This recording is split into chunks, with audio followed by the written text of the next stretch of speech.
You're listening to CreepGeeks Podcast.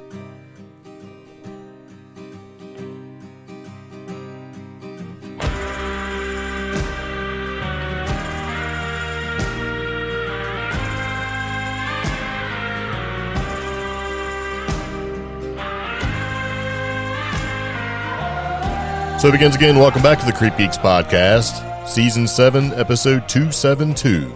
Zac Bagans, Dakota, Nick Groff drama, and the Paranormal Tea on Ghost Hunts USA. Yeah. Okay, so anyway, there's a lot to talk about with this particular podcast episode. We weren't actually going to jump in there and say anything about this until more information got out there, but if you follow any kind of tea at all in the paranormal world or drama, it's that time of year. Yeah. So after watching this, so I think this went down like March 4th or whatever, and here it is the 12th. It's been about 8 days. Nobody's really said anything. We figured we'd kind of talk about it because it is kind of interesting but kind of sad all at the same time. And we don't normally do too much gossip, but there's a lot that's occurred that I just want to say we were right. There's a lot of heat being put out there on everybody. And when it comes to drama, there's a lot of dragging. Well, one thing everybody forgets is you're also dragging the audience out, you know? Yeah. Well, and I hate to say it, but our audience is here for it. And I mean, our as in the paranormal, weird, strange, UFO, cryptid, whatever. Let's just say it is what it is. But a lot of this is actually not the fault of the people that are involved or the people being accused, but I think it's the fault of somebody else. And that somebody else is really an entity, and we're going to talk about it. Yeah. So we'll mention a little bit about it. So anyway, if you'd like to support the podcast, there's a couple different ways you can do it. We do broadcast weekly or mostly weekly, but the phone number that you can call toll free and share with us your story, question, whatever, is 575-208-4025. Yes, and we also have a Facebook page. If you search for CreepGeeks, you can find it and you can interact with us there. We have a page and we also have a group. You can also find us on Instagram, where we are currently broadcasting, which is a cool thing. Yeah. And we have a fairly active TikTok. Yes, indeed. Yes. So, okay, moving into it, there's a lot of moving parts here, but it kind of goes back in the past, and I've been sort of keeping an eye on it, and Omi's been kind of keeping an eye on it, and it's kind of hard to move through the kerfluffle. So if we make any mistakes, who cares? I mean, because it really, at the end of the day, this is one of those things where everybody's saying one thing or the other, and there's really nothing or no way to kind of put it out there and make it real.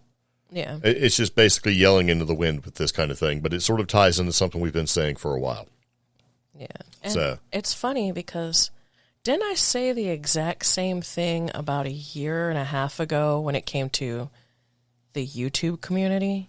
Yeah. Well, we've been saying it for even longer. Yeah. But yeah, pretty much so. It's like there's blood in the water. And it's not even real blood. It's panic. And we'll kind of move into that. Okay, so here's the deal. We've got a couple different players here in the paranormal world who have shows on Discovery Plus and Travel Channel and stuff like that. And on Twitter and Instagram and TikTok, there were some posts being made, and these posts started getting some traction, and people started asking questions. So, okay. So if you ever watch the show Destination Fear, you have a couple, they're kids, basically. They're way younger than us, but one of them is Dakota Layden, and he's got his sister and his two buddies, and they go around and they do stuff. Mm-hmm. And they investigate stuff. It's a pretty decent show. From what I understand, a little bit of background on Dakota, and he had a YouTube channel before, won a contest, went on Ghost Adventures, and allegedly was taken under Zac Bagans' wing and all this stuff, and they became buddy-buddy, and eventually he wound up with his own show, Dakota, with his buddies. Yeah. Now, if that show came with Zach's blessing or not, I don't know.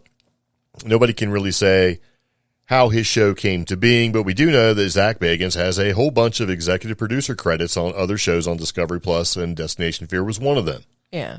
Right? So Dakota from Destination Fear alluded to Zac Bagans having something to do with the show being canceled.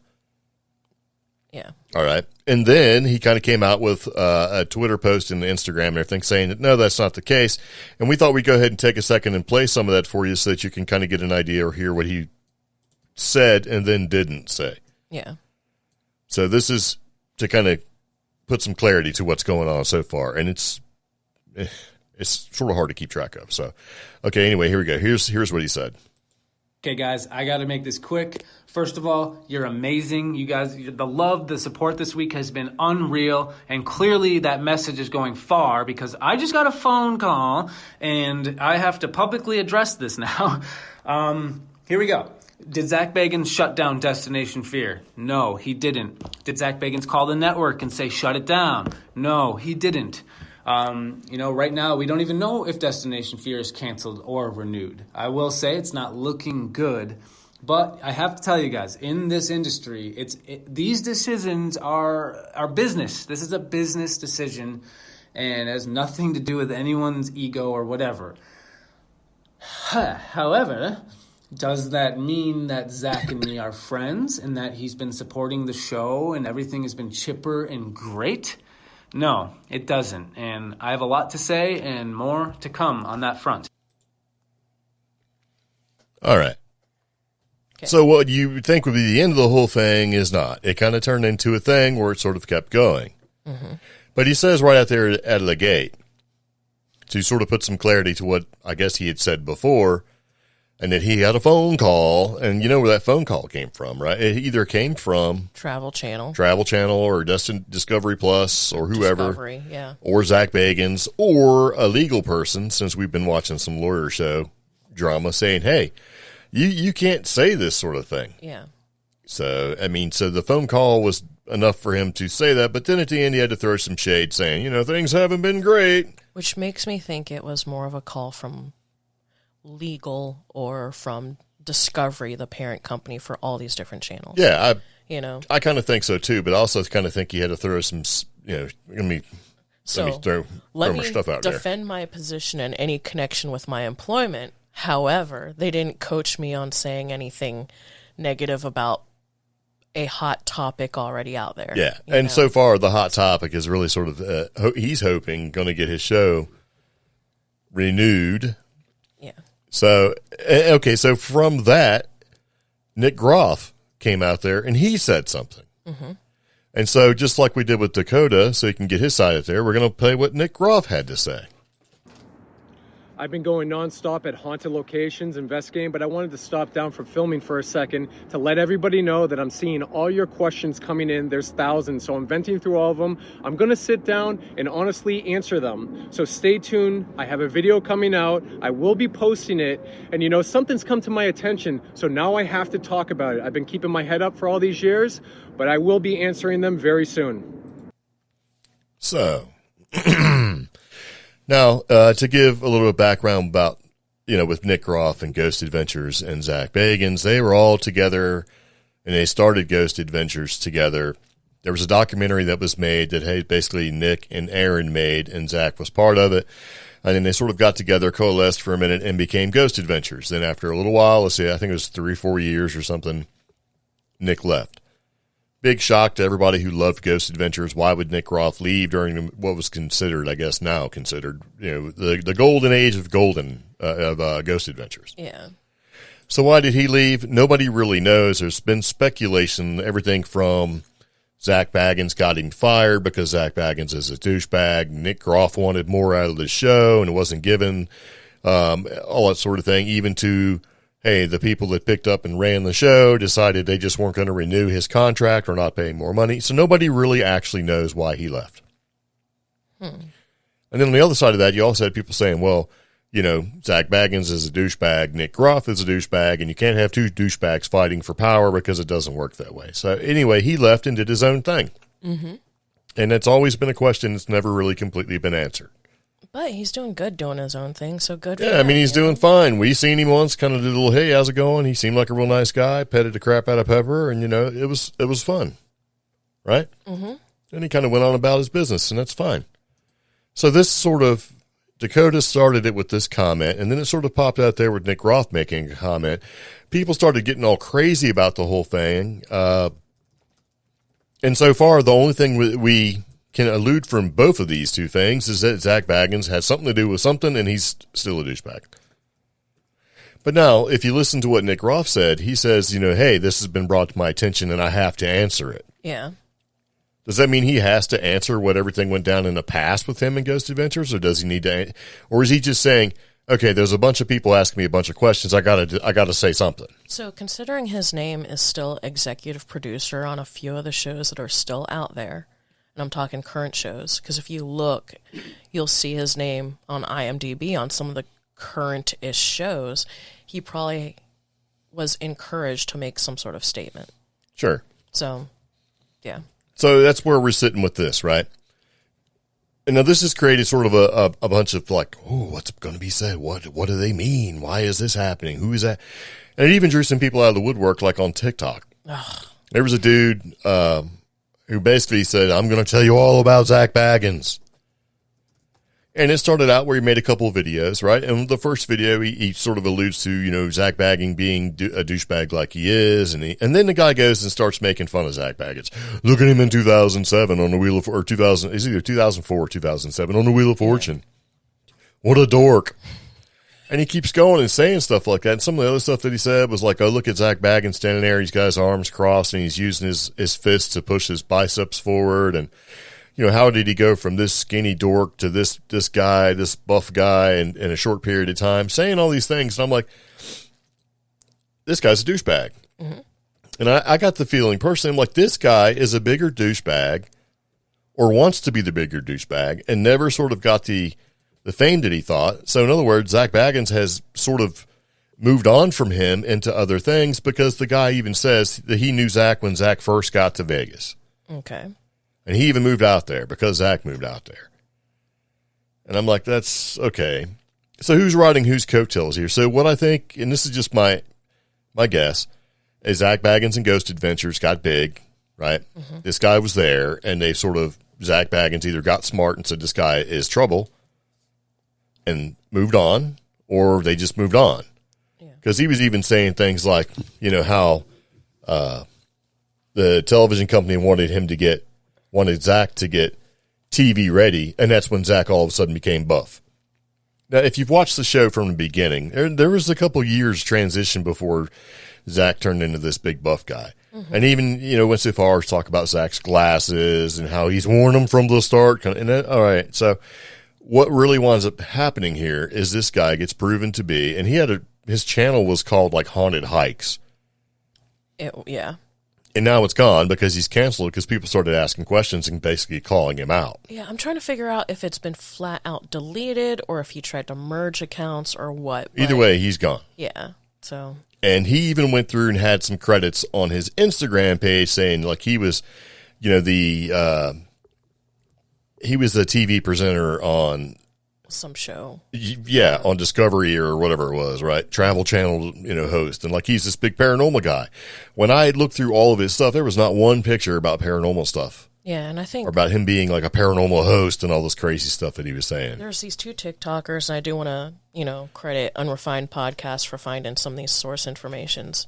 They were showing, I think it was some guy named like Paranormal Chris or something like that, where somebody sent him screenshots of interacting with Haunted Hikes, and it's like, but I'm confused. I looked up the IMDb and it doesn't list your name at all. Yeah, stuff like that. And it just the guy is a bigger douchebag than Zac Bagans, because Zac Bagans has always been known as being a douchebag. Which it's okay, because the guy also talked about Zac Bagans being the way he was, just a complete dork, but then when they started filming the show, he was somebody completely different. So if Zac Bagans is kind of filming or is a character that he's portraying on TV to make it interesting so that the show could be on for like 23 seasons, that's understandable. Yeah. I mean, Robert Downey Jr., is Tony Stark. He's Iron Man, right? That's part of his personality. It's not all of his personality, and he's not like that all the time, right? Unlike some actors who are like that all the time. Jack Nicholson is Jack Nicholson. That's what makes him who he is, right? Yeah. So, all right, so it became obvious this guy was problematic, and he deleted his stuff or lost his stuff or whatever. So here it is, like 8 days later, we're still trying to figure out if anything is going to come from this. Where is the response follow-up sort of video coming from Nick Groff? Where's the follow-up video from Dakota? Where's the additional thing? So far, the only thing I can figure out that Dakota and Destination Fear have been doing is they released a fear brand sort of set up with T-shirts and stuff, I guess to fund their channel if it goes away. Omi handed me a phone and said, "You've said douchebag 8 times. Now it's 9 times." And and she says I should say my opinions are my own. And they are. They are. I think there's just a lot of goofball stuff going on with this. I think, actions, especially on social media, seem to be untoward. And many people still, even though it is 2023, many people still feel that voicing or venting online or social media, there's no consequence to it. Whereas Dakota has proven he got a phone call. I mean, that doesn't. I know. I'm not saying anything bad about that. I'm saying he voiced an opinion or alluded to an opinion, and he immediately got a call. You don't want people. There are consequences to what you say online. That's what I'm saying. Yeah. So, and one of those consequences is you can't keep dragging this out because people are either going to get tired of your drama or they're just not going to be engaged. Well, I think that you can keep dragging this out, and it has been drug out, and it's been an ongoing thing. And really what it boils down to, and here's what we figured out. It's that time of year when the network sits down and goes, we're not making no money. True. So we got to figure out who we want to keep in our television lineup and who we're not going to bring back. And we don't want to say canceled because it's bad. Who's going to be unrenewed? Yeah. Or who's just not going to have a season but may come back later. Oh, I've got this big list and it just says not renewed or not renewed yet. Right. And canceled. Well, we get into that list, but the thing that gets me about this with Dakota is he's out there and he's trying to save the show for himself because he thinks it's not looking good for the show to come back. And I'm kind of thinking, being a little bit older, this is not how you do it. Yeah. He's thinking if I get enough interest involved, they can't help but do it. Whereas if they want something different or if they don't want all this drama, they're not going to renew them at all, right? Mm-hmm. But at the end of the day, hate to say it, there are better shows, longer running shows with more popular people that are not coming back. Yeah.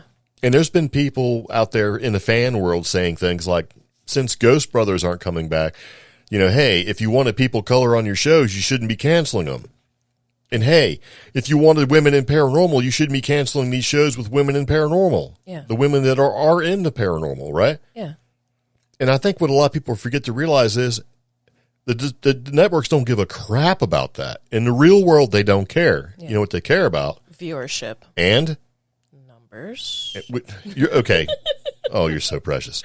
Money. They don't give a crap. If they had 5 viewers but were making $10 million an episode, they would not care. They would keep on going. Okay. It's really about money. But that's where that whole argument I had a few months ago with the whole Bigfoot shows comes into play.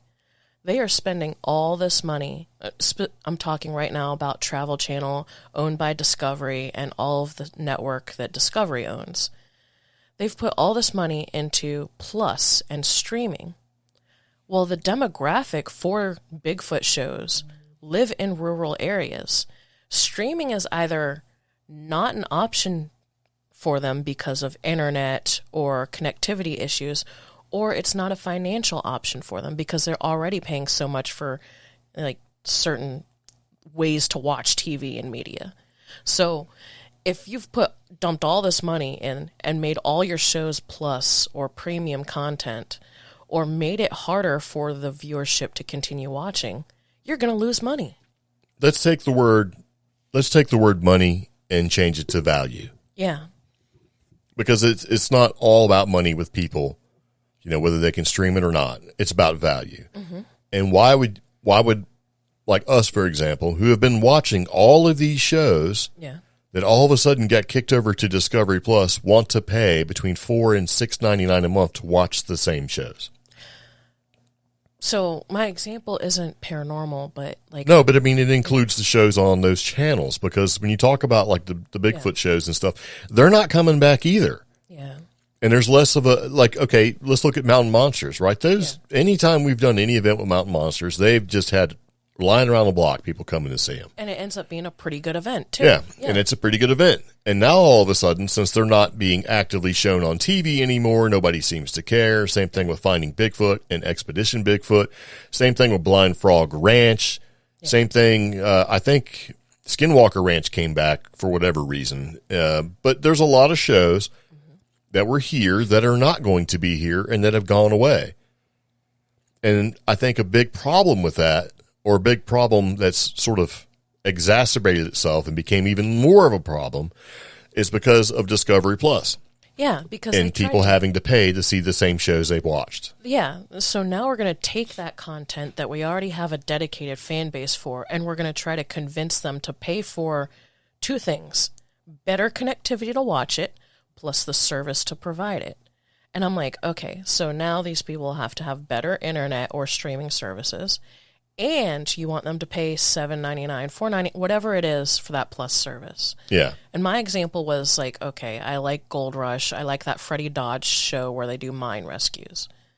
Why am I going to pay, if I only like one or two shows, why am I going to pay $7.99 or whatever it is extra a month just for two TV shows? Yeah. And it's a streaming service. It's not like the early 2000s and late 90s where I can download it and watch it whenever I want. Yeah.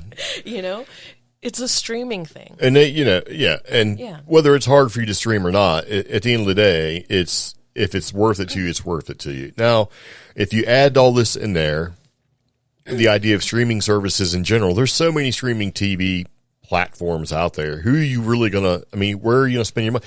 You wind up having a bill that's crazy, because by the time you add like Disney and HBO and Hulu and Netflix and everything else, something's got to give. I think if Discovery Plus was still $1.99 like it was for trial, people would still be watching, but they're not. And as a result, I think Discovery was probably a mistake. Yeah. Discovery Plus. And that may have had a hand in seeing a lot of your favorite shows just not returning for new seasons. And it's not because they don't care, because they don't. They care about money. Yeah. We've seen them recycle shows. Like, I was scared in the woods. What is She's scared in the woods. Alaskan Bigfoot. Like the Terror in Alaska. It's like, come on, they're the same shows that's been re-edited. These woods recut. These Woods Are Haunted. Yeah. Is rehashed copies of a show that was in like 2014, 2015. Yeah, some of the clips, yeah, for sure. And it was like haunted locations or haunted travel. Haunted hotels. Like yeah, all of this junk. So they can take your show, cancel it, chop it up into 50 million pieces, and spread it amongst trash content for the next 10 years. Yeah, and one of the things I thought was kind of funny was Dakota was like, you know, it's so sad that most of these women aren't on at Travel Channel anymore, because it was the Women's International Women's Day. Yeah. And he has Katrina Wildman on there, or listed there, and Amy Brunei, his sister Chelsea, you know, and some other people, including anyway, and some other ladies that are in there. But then he has yeah. Sorry.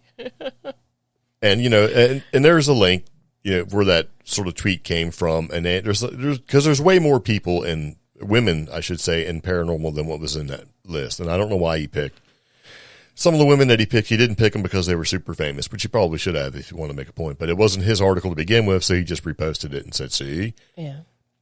But at the end of the day, it's money. No, I will say his tweet where he's saying certain shows have been canceled. I don't know where he got all of his information, because some of those aren't showing on the other lists that I have. Right. You know why? Why? It's that time of year where they haven't made a freaking decision yet. You know, the ones that get canceled right out of the gate, so they usually hear about it real early. The ones that are like, okay, it's going to come down to the numbers and everything else, they typically will not find out until the very end if they're going to be renewed or not. And usually it's like, okay, we're picking you up for another season. Can you start filming here? And even Amy Brunei said that. Yeah. From Kindred Spirits. So he's not, is he leaking information right here? He's saying it doesn't look good for his show to be picked up again. So he thinks it's being canceled. Because he also said Holzer Holzer Files canceled. Yeah. Portals to Hell canceled. Destination Fear. Well, okay, the thing about canceled. Portals to Hell is it is being canceled because Jack Osborne said it was being canceled. He said that during one of the shows that he does with his parents where they look at funny clips and react to them.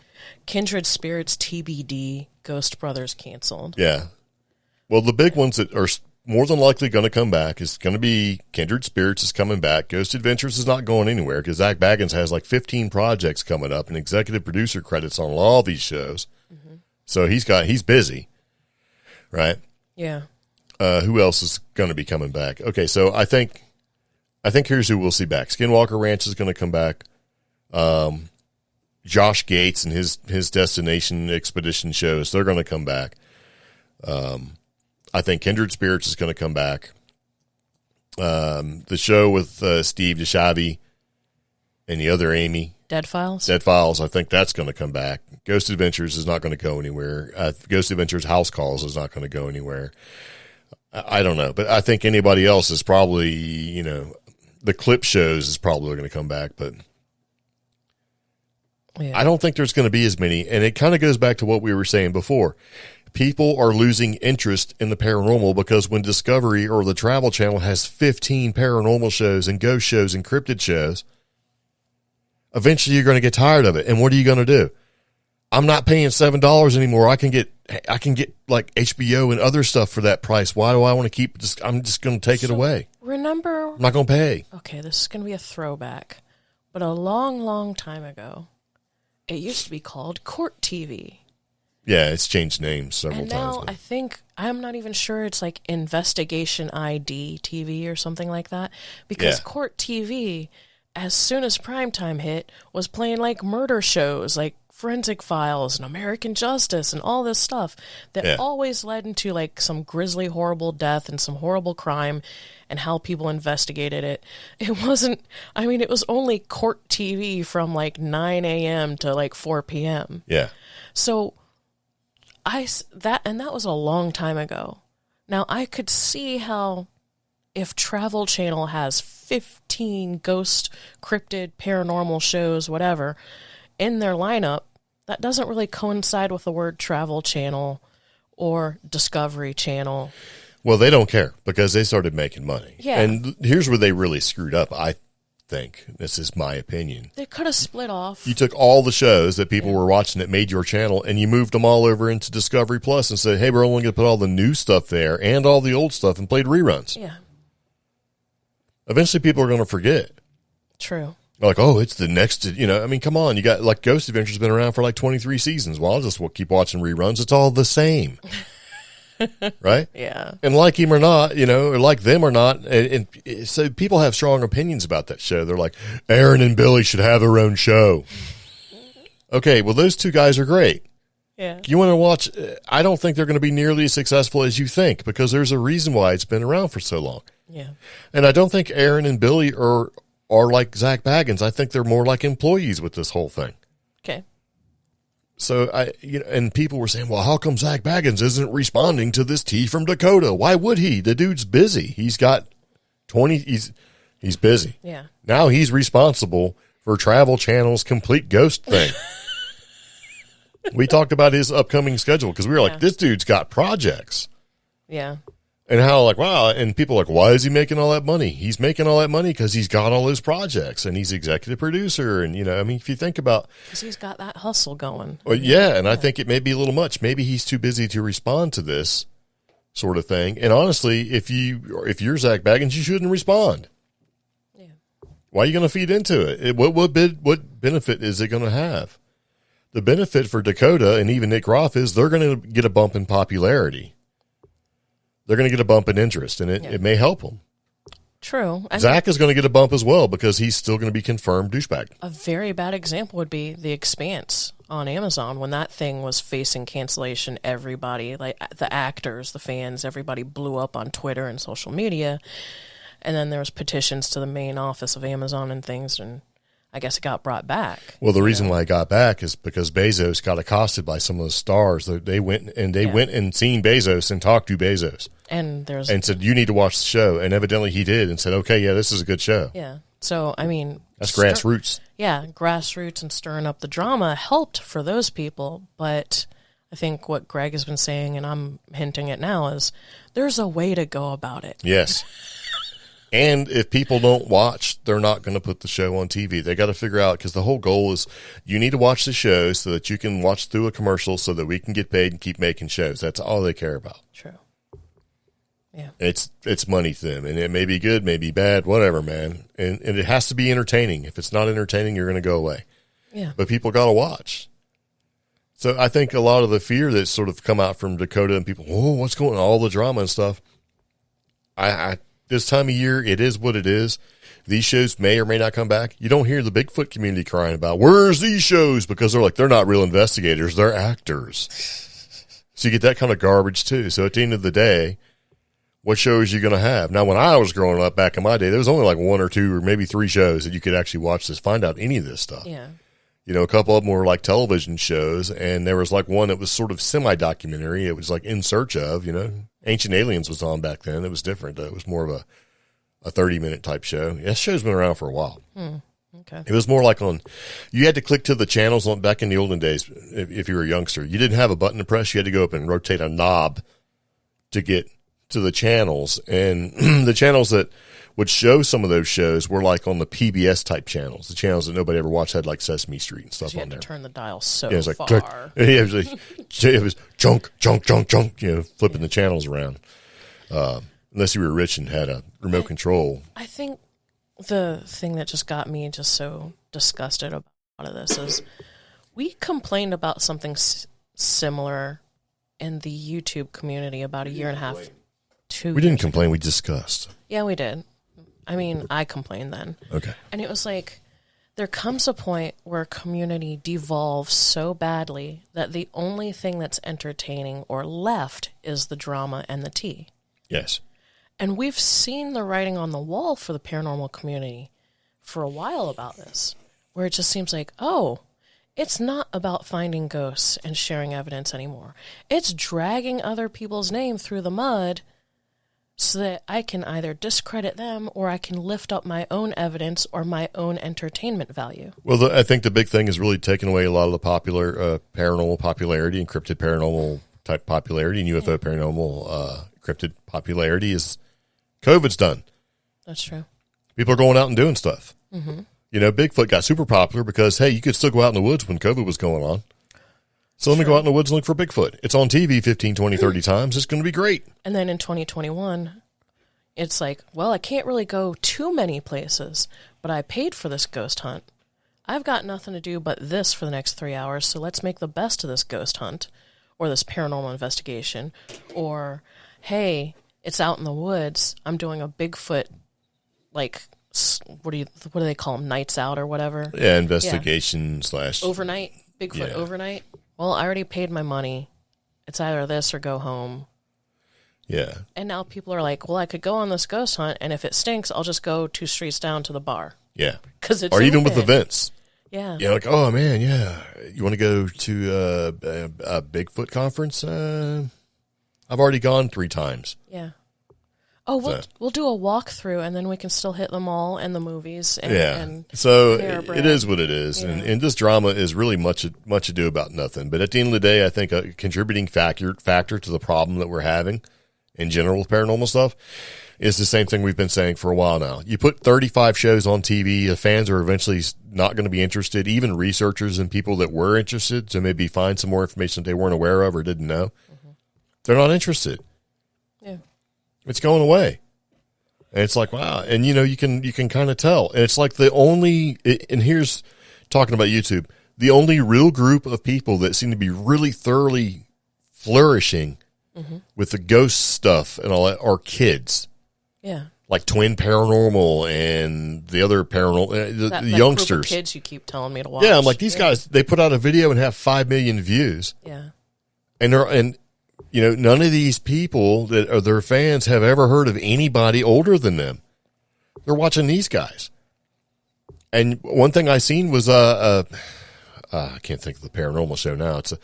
It's that Colin guy who actually lost his channel because somebody stole it, and then he had to he wanted to have them do like a grassroots thing The guys out in Texas? No, it's one guy. But anyway, he got his channel back. YouTube figured out that it got stolen and gave him back his channel. Well, him and the twin Paranormal guys and Nick Groff are all doing something together. So Nick's actually smart. He's like, these are the guys that are getting views on YouTube, and people are knowing, and it's got popularity on YouTube. I need to get in there too. And that's smart, because when you got, twin guys walking around looking at paranormal stuff and doing the same ghost locations, haunted locations, getting anywhere between 4 and 10 million views per video. And it says that there's a whole generation of youngsters out there that aren't watching these discovery shows or TV to see this stuff. They're going straight to YouTube, man. Yeah. Or TikTok. Yeah. And the cool thing that I really like about that, though, is they're going straight to YouTube. They're going straight to TikTok. They're using the search and, unfortunately, the algorithm to determine what's best for them, what they want to click or tap on, instead of having to deal with TV. Yeah. Or having someplace like Twitter, where the loudest voice still gets recognition, and having some very opinionated people on all sides tell them what's valid in the paranormal community. You're doing it wrong. And they're like, hey, they're getting paid. Yeah. I'm not here for who's doing it wrong or who's offending all the researchers who did the hard work. Right. I just want to see a ghost pop out of a house. I want to be entertained. And that's what these kids are doing. And that was what some of the suggestions were for Dakota. If his show does get canceled, if their show, Destination Fear, does get canceled, go to YouTube. Yeah. Which, okay, I mean, that makes sense. But he can't. I don't think they have enough resources like you get from a network to be able to go to all these places, because I don't think a lot of people understand to go do a ghost investigation costs money. Yeah.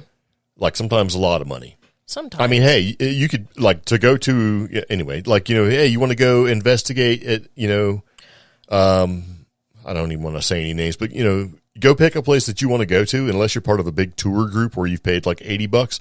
If you do it by yourself, you're going to pay anywhere between $2,000 and $1,000 a night. And a night's usually 6 or 8 hours at the most. Yeah, and it's usually half a night.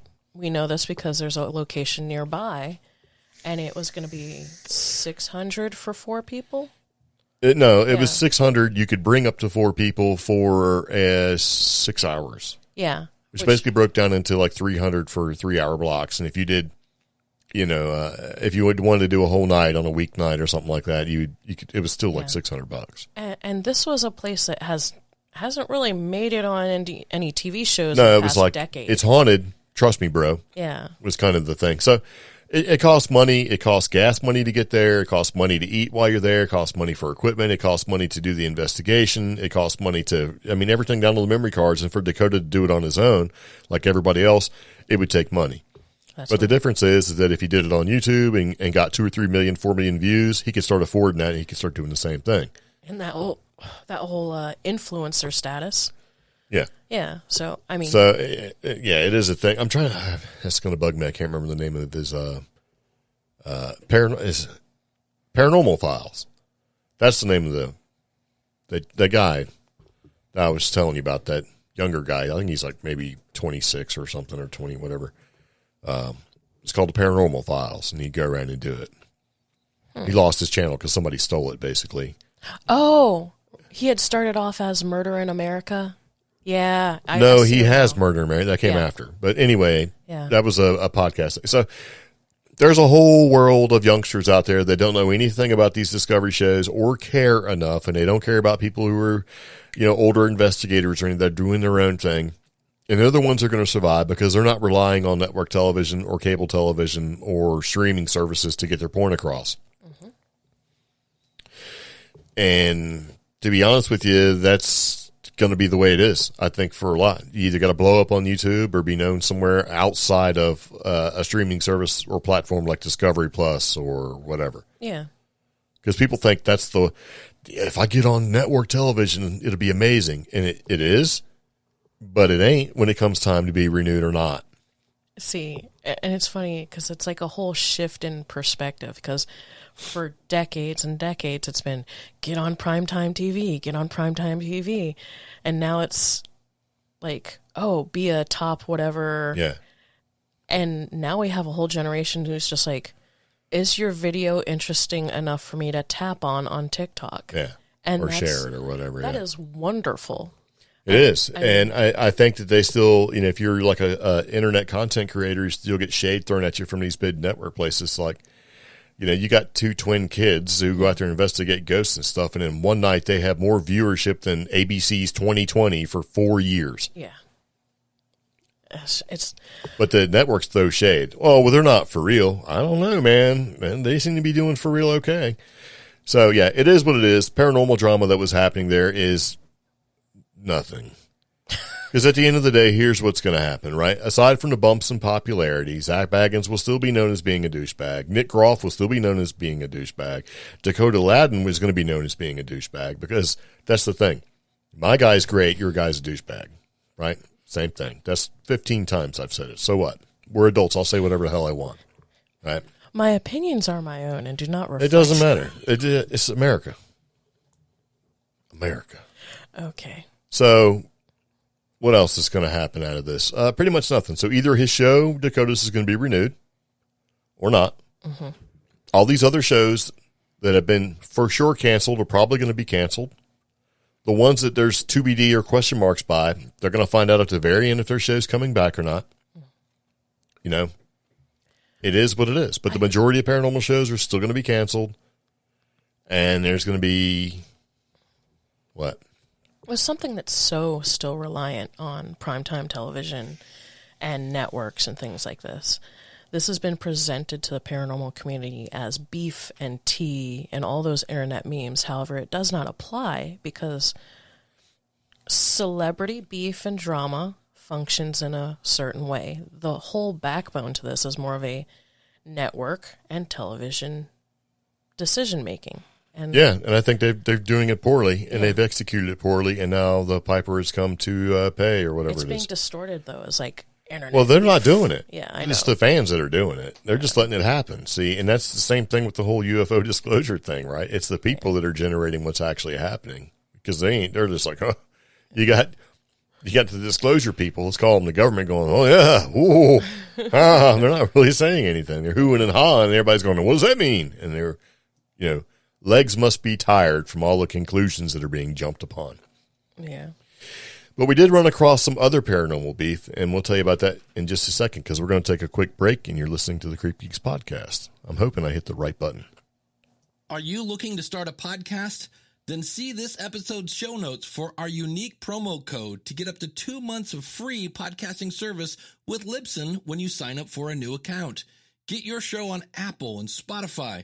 Get helpful audience-building stats and all the support you need to sound your best. They can even do video. Bring your podcast to life and have your voice heard here, there, and everywhere with Libsyn. Again, see our show notes for our unique Libsyn promo code and get podcasting. So, some other paranormal drama was floating through the whole social media world, primarily Facebook, while all this other stuff was going on, but it seemed to not get traction despite it being a pretty serious issue. No, because it's real. It's not inflammatory like what's being implied, right? Well, the implications of this involved genuine haunted locations not getting paid, as well as tour guides and paranormal investigators and other just important parts of the paranormal community. Like, yeah, sure, you can be a paranormal investigator or ghost hunter and just start wandering around, knocking on people's doors and investigating places, hoping that they're haunted. When the right thing to do is to look up paranormal locations nearby or within travel distance or known locations and go on a tour. Well, those places are managed. If they're historic, they're managed by a historical society. You mean they're not free? Basically they're not free. Right. Now, if they're just some random location, usually there is a touring agency of some sort, whether it's a historical, an architectural, a social, or even a paranormal touring agency. And CreepGeeks were friends with some paranormal investigators who have lived in South Carolina and now in the upper Northeast. They're great friends. We love their stuff. And they've investigated a lot of really cool places like Wilson's Castle. Wilson's Castle is based in Vermont. There are small entity with their own historical society or organization, I should say, that allows tours. Well, Wilson's Castle, like many other paranormal and haunted locations, partnered with an organization called Ghost Hunts USA. I had seen something about Ghost Hunts USA. What is Ghost Hunts USA? What do they do? It is a paranormal touring agency, and I can pull up their byline right now. Well, you don't have to, because they basically, if you find a paranormal place you'd like to go and they sell tickets, then you can buy your ticket and book and all that stuff and go. Yeah. Hopefully show up and you do an investigation, right? They claim on their website to be the tour providers for the most haunted locations in the United States, basically. And they have many locations like Indiana State Sanatorium, many asylums and hospitals, even a haunted monastery. I mean, they have a lot of locations on their website, even Bob Mackey's, or, the Clown Motel in Nevada. Not interested. Yeah, I know. Now, Wilson's Castle is, they're not like one of these giant locations, but they have a lot of activity. They have a lot of paranormal investigators that say, that's a great place to investigate. Well, they had made an announcement beginning of last week, and that announcement was along the lines that they have had to officially part ways with this company that I really hadn't heard too much about called Ghost Hunts USA. So they publicly fired these guys.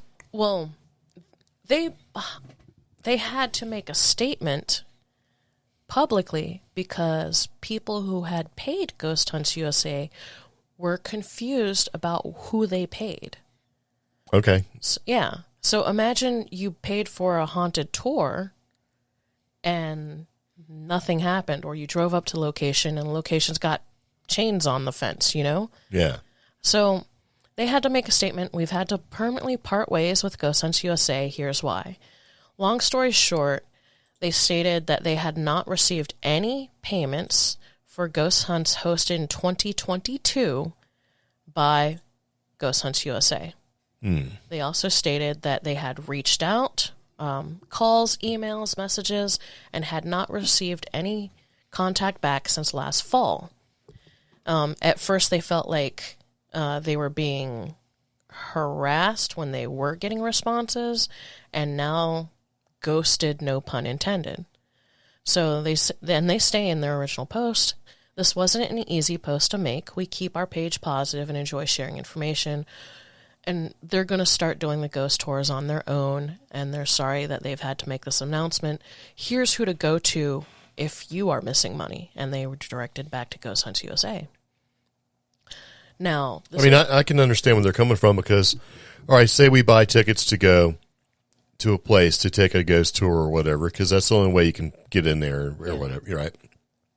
And we think everything is cool, and we show up, and they're like, we're not even doing it that day, or we're not having it. And I contact Wilson's, and be like, hey, what's up? And they're like, you didn't even exist until you knocked on my door. Yeah. We don't know. It's not us. Where did you get the ticket through? And you go, well, I got it through this. And like, you have to contact them. And then, so what happens to the customer?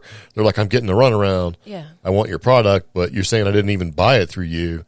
Exactly. Yeah. And I would be incensed. Some of the ghost hunts, I'm not saying Wilson's Castle, but some of the other places that have come forward have said that, something may have happened at their location, so they had to cancel the ghost hunt through Ghost Hunts USA, and Ghost Hunts USA may or may not have let their customers know.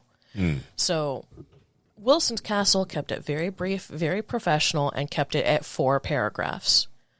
That's good. They also put a nice little picture. Yeah. However, all of their fans came through.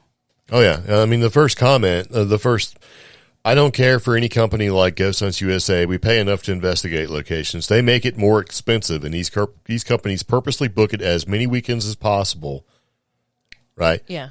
And basically can keep actual investigators out of these locations. That is the drawback to some of these places. It's like, in order to do it yourself, you got to buy all the tickets or come up with an arrangement saying, can me and my team go in there for 4 hours? Yeah.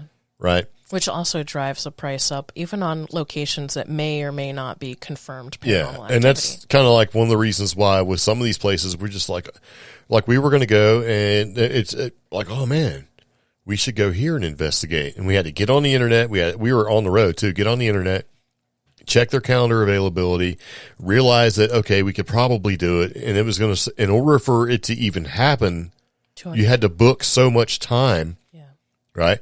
And so for us to go to one place that was allegedly haunted was going to cost us, like not, it was going to be non-refundable $290. No, it was way more than that. It was like $390 for 3 hours if the person would come and let us in. It was a thing, man. It was like, but if you had a party of 10, right, and they all paid, then you could. So yeah, and that's kind of it's tourism basically. It's like almost like renting out a movie theater. And their fans, Wilson's Castle's fans, came in full force supporting Wilson's Castle and then also sharing their personal experiences with that company, Ghost Hunts USA. So far as Tim Weisberg stated his experience with Lizzie Borden B&B, Rolling Hills Asylum or Sanatorium. They popped in here and said that they had to cut ties in fall 2022 and that they had no money paid, and that's what they alleged. And it just kept going, and other locations started posting on their official pages, we are cutting ties, we see what's going on the internet, here's our information, we haven't been paid since such date, or nobody's returned my calls since here or there. So we've got 272 replies here on Wilson's Castle. One of the Rolling Hills ones, it was up in the hundreds as far as people commenting their good or bad experiences. And if you went to Ghost Hunts USA to inquire about the tea, like this person, David Childers, he's like, well, looks like Ghost Hunts USA blocked me from their page and deleted my comments. Well, dude, you were kind of going at them full force. But he's like, I hate putting negative posts out there, but, some of these organizations are family, and it's kind of, he was upset that these smaller organizations were, not being treated well. Yeah. So after this floating around, because I kept an eye on this started at about, what was 7th. It? The 7th? 7th of March. It's 5 days later. Yeah, so within 2 or 3 days, after multiple pages posting their own experiences, Ghost Hunts USA finally made an official statement, which we are not going to read because it's like 3 scrolls long on a laptop. But the most important thing... Too many pages. One of the most important things is, for the first half of the statement, they don't attack anybody and they own up to their shortcomings as a company. They make it clear that they were not aware of the actions of one employee until after tragedy struck. They wish that employee the best, and they are now down to 3 people trying to scramble to make things right with all of these huge locations that are like, hey, where's my money? Hey, where's our contracts? Hey, where's our agreement with you guys? And then towards the middle of it, they make the statement that Ghost Hunts USA does not steal money from locations or attempt to scam them. Over the last several months, we've discovered many locations were not paid for events by Tyler Evans due to his overspending of funds in non-essential areas and not having an accurate record of what payments were made. There wasn't any legal wrongdoing, just mismanagement in the financial area and lack of oversight. Now, right there's a contradiction. Yeah.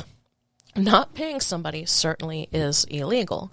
However, if the contract made by both parties doesn't state a turnaround time for due payment, that is a loophole that many people will manipulate. Yeah. Like if I send an invoice to my boss has 30 days to pay me because that's the agreement I made with my boss, If these people never did something like this, then heck, you don't have to pay them for almost a calendar year in some states. Yeah. Don't quote me on law, but That's your opinion. Yeah, that is my opinion. Now, later on, they do start to say that there have been some problems with other people. And they do say some things about the paranormal community, as well as, I guess, Rolling Hills Asylum. They say part of the drama and tea that was posted on Rolling Hills Asylum was due to a miscommunication and reschedule. So, yeah, there was a $5,000 upfront fee that had 50 customers involved, and there was 3 weeks of miscommunication and rescheduling and customers not wanting to reschedule. Well, that's a liability as a tour agency. Yeah, well, so they're saying, yes, we know that there's a problem, but at the same time, they're saying it's not all our problem. Yeah. I totally get that. Yeah. Because we've seen that sort of thing happen where, hey, this is what's going to happen, and it doesn't happen, and things change, and, and to be honest, a lot of paranormal organizations are not the best. They're not the best well organized. They're not like going to your bank. You know what I mean? It's a bunch of people doing this sort of thing. And there's very few MBAs that start off and say, I'm going to go into the paranormal community. Yeah. And so, yeah, I totally understand that. But I think at the end of the day, this is what this is what it took. This is what it took for their situation to be. You know what this is? This is the same thing that happens when you try to reach out to a company because you've had a problem. Mm-hmm. You keep getting a runaround. So then what do? You take it. I'm going to put this on the internet. But this time it actually had an effect. Yeah. And the effect is, as of 6 hours ago, Wilson's Castle is the only one I see it from, though. And they say, we have an update regarding our situation with Ghost Hunts USA. A payment plan was arranged and agreed upon between Ghost Hunts USA and the Wilson Castle that satisfies both parties. Here's where it's interesting. This resolution should also give the ability to Ghost Hunts USA to compensate others in a timely manner as well. Okay, so that tells me that Wilson's Castle, the people that are working this, somebody was an office manager somewhere. Yeah. Whether they're doing this part-time, and I don't know, whether they're doing this part-time or if this, you know what I'm saying? But that's a good response. Yeah, because it lets everybody know, yes, Wilson's Castle may have been the first ones to break this, but they are above board and they realize other people are victims as well. And they want everyone in the community to be treated fairly. So it's not the squeaky wheel gets the grease. And they're also saying, take it up with them, not us. Yeah. Because we're not using them anymore. That's the other thing. Because what if some of the paranormal locations didn't get paid? Wilson's Castle is going to be the first. Yeah, Wilson's Castle is going to be the Zac Bagans to, everybody else, Well, yeah. You mean Zac Bagans as in being treated as being badly. This way, not that he's financially responsible in any way towards any of the things that Omi has said. Yeah, I mean. In other words, that he's just a douchebag. As in, everyone would hate on Wilson's Castle because they were the squeaky wheel. And it's not even that. They were just, we have to make a statement because we're getting hit up by customers and clients and other entities. Well, they made the statement originally, and it caused all this, but it would be irresponsible for them to not make a follow-up statement saying, our situation has been rectified, and here's what you might be able to expect from this. So that's a responsible thing to do. Yeah. So, yeah, I mean, that's some real drama that unfortunately does occur. And we've seen. See, we have been really hesitant to go on too many ghost tours because of these reasons. Yeah. And because some people have amazing experiences. Some people will be like, yeah, I went and I couldn't even go or got cut short or we were, all these expectations were supposed to occur and it didn't. Or I have a text from a friend saying, I have sat outside this building for 2 hours and no tour guide has shown up. Yeah, they wouldn't let us in the building. Yeah. When we got here, we weren't allowed to go to all the places that we were supposed to be allowed to go to that were the ones that were supposed to be haunted. You didn't tell me you were doing construction. Oh, you didn't tell me there was water damage and we couldn't even get in the building, but there's no refunds. Yeah, it goes on with that kind of thing. Yeah. So hopefully this will bring light to making that situation better. And you know what bugs me the most about a lot of the stuff is like when you run across sort of a situation or organization or whatever, an event, that kind of thing, and they go, oh, we can't take card. It's like cash or check. It's like, it's 2023, man. Okay. Everybody has a Venmo. Everybody has some sort of cash app. Yeah. And then when you say, well, why don't you guys, accept or whatever? And they go, well, we don't want to be responsible for it. So it's like, what kind of business are you where you don't want to be responsible for taking money? That's the whole point of having a business, right? You're not a nonprofit. Yeah. Why? Anybody can have it's a free trial. You just got to have an account. It's frustrating. So if you ever run across one of these events, unless it's put on by a nonprofit or something like that, and it's just a one-time thing and they are not set up to receive that sort of money, I get that, but I don't know. It's a little sus. It can be, especially when most people don't carry a bunch of cash around with them anymore. I mean, some people do. At the end of the day, that's why you have that little plastic card. Give me $100. Yeah, well, the plastic thing, the plastic card also gives you some ability to be protected, right? If you make a transaction doesn't go right, you can say, this did not meet my needs, or my expectations were not fulfilled correctly because of whatever shadiness, and then maybe you can get your money back. Yeah. In cash, it's hard to get your money back. Or worse, somebody takes your cash and leaves you in a creepy, scary building with the doors locked. Yeah. Yeah, that can happen too. That's horrifying. So anyway, I think we're done. I think we've talked enough about this recent trauma. Yeah. So, the funny thing is we're going to do this podcast. We're going to publish it maybe 2 days from now. A blockbuster announcement. Oh my gosh. Yeah. It was terrible. Let me tell you what happened. Like, oh man, if that happens, we will do an update. Or as we say, the stories are still developing. Yes. Okay. In the journalism world, this is an ongoing story. This is an ongoing situation. Ongoing situation, and the story is in development. Yes. So anyway, there you go. I do appreciate you taking the time to listen. So that's good. So we'll come back again and we'll do another episode, and you should listen in too. So questions, comments, concerns, let us know on our email, contact@creepgeeks.com, or comment on our social media. If you've listened to this episode and you have your opinions, feel free to comment. Yeah. Very nice. So, okay. Anyway, see you later. Take it easy. Bye-bye.